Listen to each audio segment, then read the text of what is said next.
बेरोजगार पति ने कर्ज लेकर बीवी को नर्स बनाया। जॉब मिलते ही बीवी को कोई और भाया। पहले बीवी ने मायके जाने का बहाना बनाया, आशिक के साथ इलू इलू फरमाया। पति का ठुकरा कर प्यार, कल्पना जी किसी और के साथ हो गई फरार। एक बच्चे की अम्मा को पढ़ाने में पति का बिक गया घर बार। पतियों में खौफ का माहौल। देखिए यूपी के बाद झारखंड वाली ज्योति मौर्य का हाल। आलोक मौर्य की तरह हुआ कन्हई पंडित का हाल। भोजपुरी में एक गाना है, बबुनी के लागल बा शहर के हवा आउरी पढ़ाओ। बस इन दिनों शादीशुदा पत्नियों को ऐसी हवा लग गई है कि जिस औसत से बुमराह क्रिकेट में विकेट नहीं ले पाते, उससे ज्यादा तेज औसत पत्नियों के धोखा देने का होता जा रहा है। इस बार मामला यूपी का नहीं है, इस बार मामला है झारखंड का, जहां पति ने अपना सब कुछ झोंककर पत्नी को पढ़ाया लिखाया और नौकरी करने के काबिल बनाया। लेकिन पत्नी जब काबिल हो गई तो उसके दिल में चुपके से कोई और उतर आया। ये मामला उत्तर प्रदेश के लगभग 970 किलोमीटर दूर झारखंड के साहिबगंज जिले का बांजी बाजार का है, जहां पति अपनी पत्नी को कामयाब बनाने के चक्कर में खुद आज बाजार में खड़ा हुआ है। ये दुख भरी और बेवफाई की कहानी कन्हई पंडित की है, जिसकी शादी 14 साल पहले कल्पना नाम की लड़की से हुई थी। लेकिन कल्पना ने हकीकत में ऐसा कुछ कर दिया कि अब अपने पति को किसी और की कल्पना करने तक का नहीं छोड़ा। असल में कन्हई पढ़ा लिखा नहीं है, वो परिवार का पेट पालने के लिए छोटा मोटा काम करके घर का खर्च चलाता है। लेकिन उसकी पत्नी कल्पना पढ़ना चाहती थी।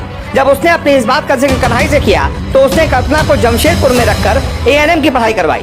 कन्हई की माने तो उसने अपनी दुलारी प्रियतमा कल्पना को बोरियो कॉलेज में 1-2 साल नहीं बल्कि पूरे 7 फेरों के वचनों की तरफ 7 साल तक पढ़ाया, जिसमें उसके 1.5 लाख से भी ज्यादा रुपए खर्च हुए।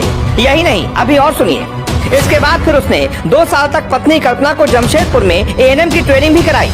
यहाँ पर उसके लगभग 2.5 लाख रुपए लग गए। अपनी कल्पना और परिवार के सुनहरे भविष्य के सपनों में डूबा कन्हई ने पत्नी की इस पढ़ाई के चक्कर में कर्ज तक ले लिया।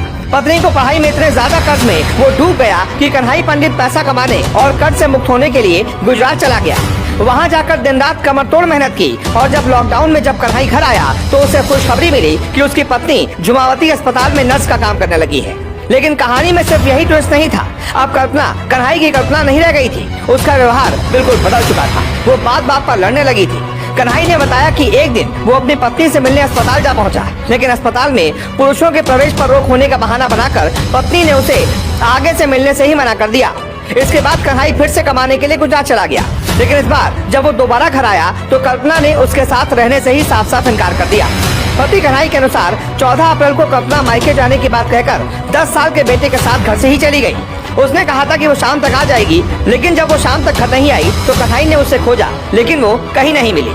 परेशान पति ने पत्नी की सूचना बोरियो थाने में दी और तलाश करने की गुहार लगाई।